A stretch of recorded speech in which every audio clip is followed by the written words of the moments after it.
여러분 안녕하세요. 오늘은 소화 두 번째 시간, 소화의 과정에 대해서 구체적으로 알아보는 시간을 갖도록 하겠습니다.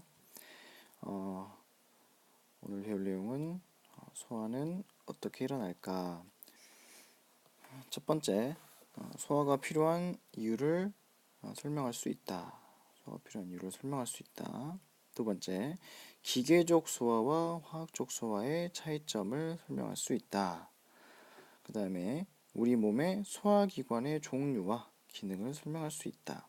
네 번째, 소화기관에서 분비되는 소화효소의 종류와 기능을 설명할 수 있다. 자, 이 중에서 여기 지금 네 번째 있는 소화기관에서 분비되는 효소의 종류와 기능을 말할 수 있다. 이것이 좀 특별히 중요합니다. 자, 그 다음에 소화의 과정. 첫 번째, 섭취한 음식물에 포함된 큰 분자들을 작은 분자로 분해하는 과정이다. 결과적으로 우리가 음식물을 섭취해서 몸 안에서 이제 흡수하기 위해서는 세포 안으로 그 영양분을 가지고 들어가야 되겠죠. 그러면 이 세포를 둘러싸고 있는 세포막을 통과하기 위해서는 아주 작은 분자 단위로 쪼개야 된다. 자, 두 번째, 우리 몸 안에 음식물을 흡수하기 위해서 필요한 과정이다. 소화는 소화기관에서 일어난다. 그렇죠. 소화기관의 뒤에 설명을 얘기하겠지만은 소화기관과 순환기관, 배설기관 이런 것들이 따로 있죠. 소화기관에서 일어난다. 그다음에 소화의 방법으로는 기계적 소화와 화학적인 소화 두 가지가 있습니다.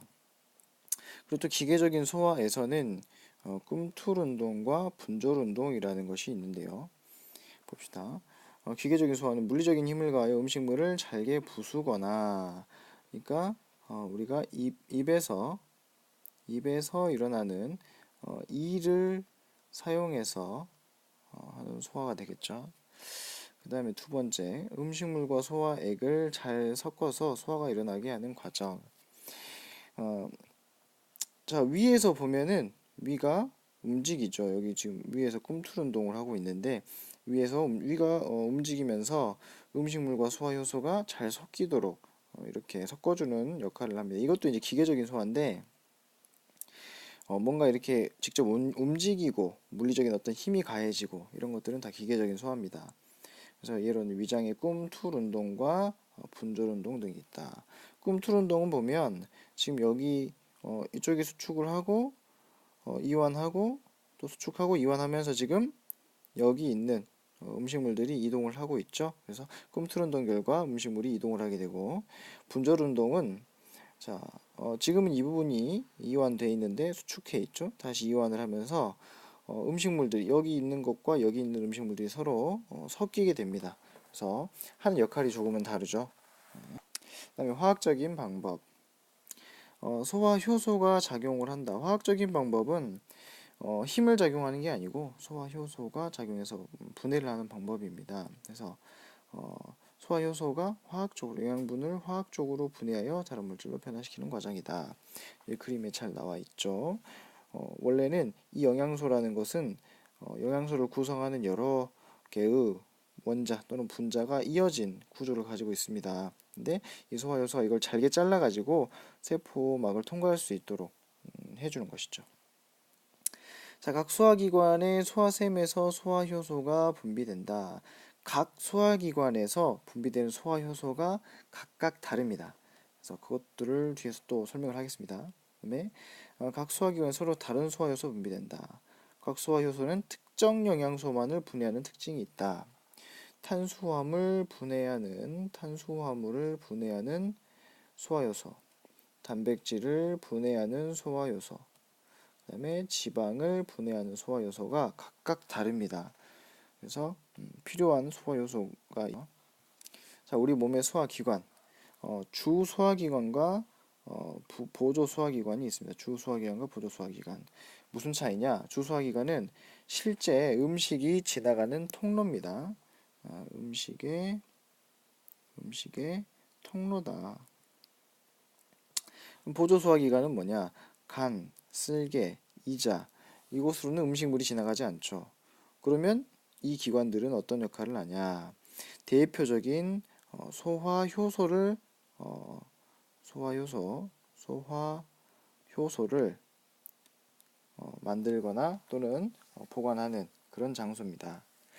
그래서 자, 주소화 기관은 입을 통해서 들어와서 식도를 타고 내려가서 자, 이렇게 위를 거쳐서 여기가 십이지장, 그다음에 여기 소장, 그다음에 대장, 항문. 자, 항문도 소화기관에 포함이 되죠. 왜냐, 음식물이 지나가는 통로니까. 그래서 소화기관이고, 보조 소화기관은 간이 여기 있죠. 쓸개는 요 간 아래쪽에 조그맣게 이게 쓸개. 그다음에 이자는 지금 위 뒤쪽에 있는데 여기 위 뒤쪽에 요게 이자가 되겠습니다. 자, 입에서의 소화. 입에서는 기계적인 소화와 화학적인 소화가 동시에 일어납니다. 기계적인 소화는 이를 통해서 일어나고 화학적인 소화는 여기 아밀레이스에서 일어납니다. 자, 입에서 처음 음식물의 소화가 시작된다. 잘게 부서진다. 침샘에 나온 침과 섞이게 된다. 자, 침 안에 뭐가 들어있어요? 아밀레이스가 들어있다. 침에 포함된 소화 효소로 아밀레이스는 어떤 역할을 하냐? 자, 녹말을 뭘로? 엿당. 녹말은 다당류입니다. 다당류. 포도당이 아주 많이 결합돼서 만들어진 것이 녹말이다. 그러면 이제 그것을 분해해야 되겠죠? 그래서 엿당은 이 포도당 두 개가 결합된 형태입니다. 그래서 기본적으로 처음부터 낱개로 자르지 않고 우선은 두 개짜리로 자른 다음에 요것은 또 이자에서 소장에서 나머지 소화가 일어나게 됩니다. 자, 위의 구조. 자, 발달된 근육으로 이루어진 주머니 모양의 기관이다. 자, 위는 근육으로 이루어져 있다. 왜 근육으로 이루어져 있냐? 위에서는 음식물을 위 주머니가 운동을 하면서 음식물 잘 섞어줘야 되겠죠. 그래서 근육으로 이루어져 있다. 안쪽 벽은 주름져 있고, 자, 주름져 있으면 어떤 점이 좋냐? 첫 번째, 늘어날 수가 있겠죠. 늘어난다. 음식물 우리가 가끔 과식을 할 때가 있잖아요, 그죠? 그때도 만약에 이게 주름이 없다면은 위가 늘어나지 않겠죠. 그러면 많은 부담이 되겠죠. 두 번째, 표면적을 넓혀주는 역할을 하죠. 표면적이 넓어지면 어떤 역할을 하냐? 위에서 소화 요소가 나오는데 그게 어디서 나오냐면 위에 있는 위샘에서 나오게 되죠. 그렇다면 이 표면적이 넓을수록 이 소화 효소가 나올 수 있는 부분이 많아지기 때문에 유리하다. 그래서 위샘에서 위액이 분비된다. 자, 위액 역할을 하냐? 자, 위액은 펩신과 염산으로 이루어져 있습니다. 자, 위액은 펩신 플러스 염산이다. 염산은 여러분 우리 알고 있는 그 염산입니다. 산성 물질이죠. 염산이 하는 역할은 뭐냐? 염산은 첫 번째 펩신의 소화작용을 도와줘. 무슨 말이냐? 펩신이 처음 나올 때는 펩신은 우선 단백질을 분해하는 요소입니다. 단백질. 펩신이 처음 나올 때는 단백질을 분해할 수가 없습니다. 단백질 분해가 안 된다. 왜 그러냐? 이 펩신이 원래 어디서 나왔어요? 위에 있는 위샘에서 나왔죠? 그러면 그 안에 들어있을 때 만약에 단백질을 분해할 수 있는 상태라면 위가 녹아버리겠죠. 그래서 원래는 얘가 활성화돼 있지 않다. 활성화돼 있지 않다라고 얘기합니다. 그런데 이게 나오면서 펩신이 나오고 염산이 나오면서 이 펩신을 어떻게 하냐? 활성화 시켜줍니다. 활성화. 그래서 소화가 되는 것이죠. 자, 그렇다면 위 안에서는 그러면은 펩신이 활성화가 돼도 상관이 없냐? 위가 그러면 뭐 녹지 않냐? 그렇게 생각할 수 있는데 위에서는 보호막이 생겨서 위벽 안쪽을 보호해 줍니다. 그래서 펩신이 위벽을 소화해서 분해시켜 버릴 수 없도록 그런 역할을 해줍니다. 자, 그래서 위액은 펩신과 염산이 들어있고 펩신의 역할은 단백질 분해 요소이다. 염산은 펩신의 활성화를 시켜주고 또 음식물에 오염된 세균을 죽이기도 한다. 중요한 역할을 합니다. 그래서 염산은 소화 효소다 아니다? 소화 효소는 아닙니다. 소화 효소는 아니지만 펩신을 도와준다. 자, 위에서는 또 어떤 소화가 일어나냐? 기계적인 소화를 봅시다. 기계적인 소화. 꿈틀 운동과 꿈틀 운동으로 음식물 섞어주고 위에서 2시간에서 4시간 정도 머물면서 소화 과정을 거쳐서 소장으로 넘어갑니다. 그럼 위에서는 무엇의 소화가 일어나는 겁니까? 단백질의 소화만 일어나죠. 아까 앞에 입에서는 뭐가 일어났냐? 탄수화물 중에서 녹말의 소화가 일어났었죠.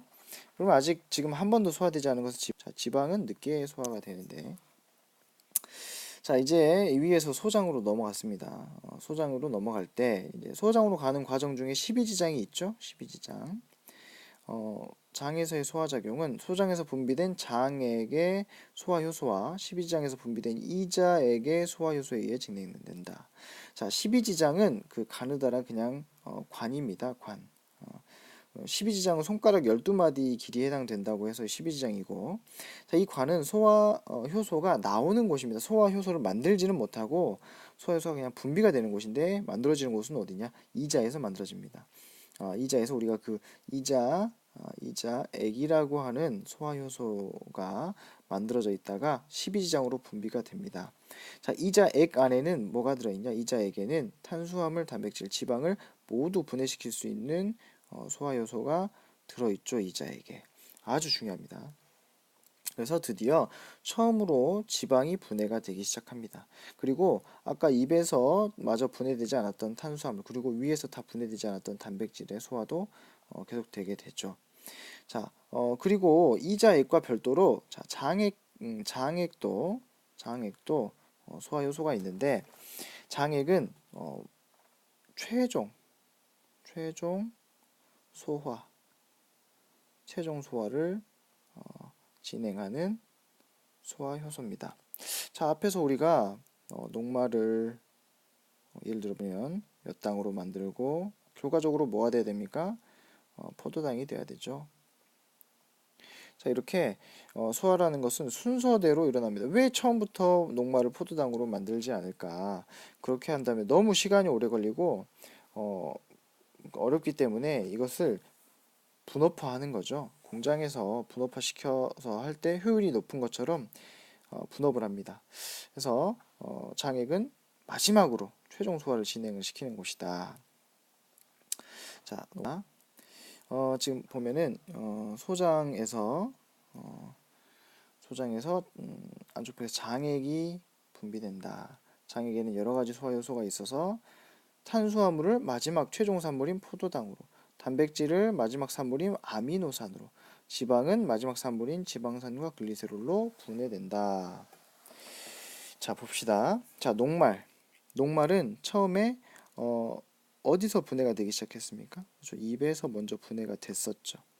입에서 근데 녹말이 우리가 밥을 다 녹말을 녹여가지고 삼키진 않죠. 그러면 입을 통과했을 때 녹말도 남아 있고 엿당도 있고 그런 상태다 이 말입니다. 자, 그러면 이 녹말이 소화가 이제 되려면 어디서 됩니까? 그렇죠. 위에서는 안 되고 이자를 통과하면서 이자에게 아밀레이스에 의해서 다시 소화가 됩니다. 그래서 최종적으로 엿당이 되죠. 엿당. 그래서 이자에게 의해서 엿당으로 바뀌고 마지막으로 어디서 장에게 탄수화물 소화 요소에 의해서 포도당으로 최종 산물로 된다 이 말입니다. 자, 단백질 봅시다. 단백질은 처음 소화가 시작되는 곳은 어디냐? 위에서 소화가 되죠. 위에서 마찬가지로 완전히 소화되는 게 아닙니다. 지금 여기 보면은 이렇게 묶여 있죠. 이렇게 묶여 있죠. 그래서 완전히 소화가 되는 것이 아니고 부분적으로 소화가 돼 있는 상태인데, 이것을 이자에게 무엇이 트립신이라고 돼 있죠. 트립신. 앞에서 위에서는 어떤 소화 요소였어요? 펩신. 위에서는 펩신, 이자에서는 트립신. 그래서 트립신이 이번에는 또 중간 단계의 단백질로 만듭니다. 또 중간 단계. 최종적으로 어디서 소화가 되냐? 장액의 단백질 소화 요소에 의해서 무엇으로? 아미노산으로 바뀐다. 마지막으로 자, 지방은 어디서 처음으로 소화가 시작되냐? 자, 12지장을 지나면서 12지장을 지나면서 자, 엄밀하게 말하면 12지장이고 보통 소장이라고 말합니다. 12지장 너무 짧기 때문에 자, 12지장에서 나온 어디에 의해서 자, 이자에게 의해서 이자에게 의해서 분해가 되죠. 그래서 지방만큼은 소장에 의해 소화되는 게 아니고 자, 이자에게 의해 소화가 되는데 그 과정에서 이 지금 쓸개즙이 있죠? 쓸개즙은 어떤 역할을 하냐? 자, 보세요. 지금 지방이라는 것은 한 개의 글리세롤과 세 개의 지방산으로 되어 있습니다. 이게 지방이에요, 이게 지방. 지방은 다른 뭐 탄수화물 단백질과 다르게 요 지방 알갱이가 똑같은 알갱이가 여러 개 붙어 있는 구조로 되어 있습니다. 이 붙어 있는 구조인데 이것을 떼어내주면 훨씬 이 지방산과 글리세롤을 분해를 하기가 훨씬 쉽겠죠? 이게 뭉쳐 있는 것보다 이 낱개로 떨어져 있을 때 훨씬 분리하기가 쉽겠죠. 그래서 쓸개즙이 관여를 하게 되는데 이 과정은 소화라고 하지 않습니다. 소화라는 것은 화학적인 결합을 화학적 결합을 끊어내야 되는 거죠.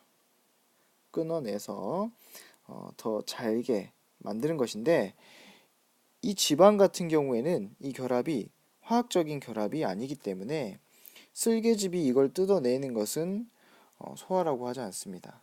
지방의 유화라고 얘기를 하는데 그 단어는 굳이 기억을 하지 않아도 되고 쓸개즙은 소화 효소가 기다 아니다? 아니다. 소화 효소는 아니다. 지방을 잘게 부숴주지만 소화 효소는 아니다. 최종적인 소화는 어떻게 되냐?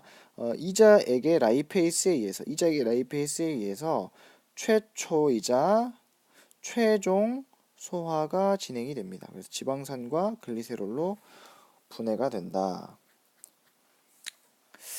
자, 12지장. 12지장은 소장의 앞부분이다. 이자에서 생성된 이자액과 간에 생성된 쓸개즙이 분배된다. 자, 여기 그 아까 간도 소화 보조 기관이라고 돼 있는데 아까 앞에서 얘기했던 그 쓸개즙은 이 쓸개에서 만들어지는 게 아닙니다. 쓸개에는 그냥 보관하는 주머니 역할을 한다. 보관 주머니 역할을 한다. 어디서 만들어지냐? 간에서 만들어집니다. 그래서 간에서 만들어져서 쓸개에 보관돼 있다가 12지장으로 분비가 되고 마찬가지로 12지장으로 또 분비되는 게 어디가 있냐? 이자액이 12지장으로 분비가 되고 그래서 12지장으로 소화액이 분비가 된다.